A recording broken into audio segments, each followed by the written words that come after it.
Today, we're making potato dumplings. So to make the potato dumplings, you want to put your potatoes in whole to a pot, skins on. Now the type of potato you want to use is any potato that would be good for mashed potatoes. Now in Austria, I buy these puree Kartoffel. They seem to work pretty good. Okay, so the potatoes are finished cooking.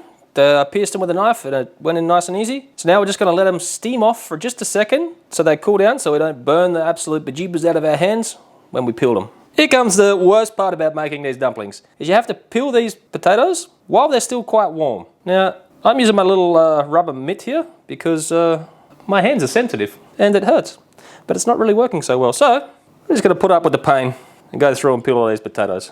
Once you've burnt your hand from peeling all the potatoes, you want to send all these potatoes through a ricer. I've got all my potatoes riced up here. Now to this, I'm going to add some wheat semolina. I'm going to add some flour. This is just all-purpose flour. And a good amount of salt. So I'm just going to start getting this incorporated. Now usually I don't wear gloves when I'm cooking at home, but I make an exception when I'm making potato dumplings because this stuff gets kind of sticky and stuck everywhere. Okay, so now I've got the flour kind of mixed in. I'm going to go ahead and add my eggs that I've pre-beaten. Then we're just going to go ahead and get this all mixed in.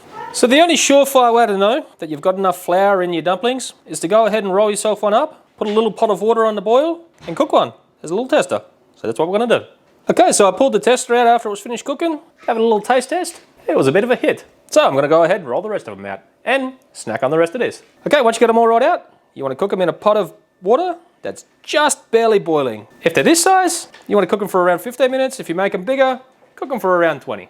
After 15 minutes, your dumplings are ready. So the best thing to serve up with the potato dumplings is a good sauce. We'll put a little bit more on the spoon just to make sure it's good. Soft pillowy potato dumplings with this nice sticky sauce that just coats your mouth. Just imagine a leg of goose on the side of this.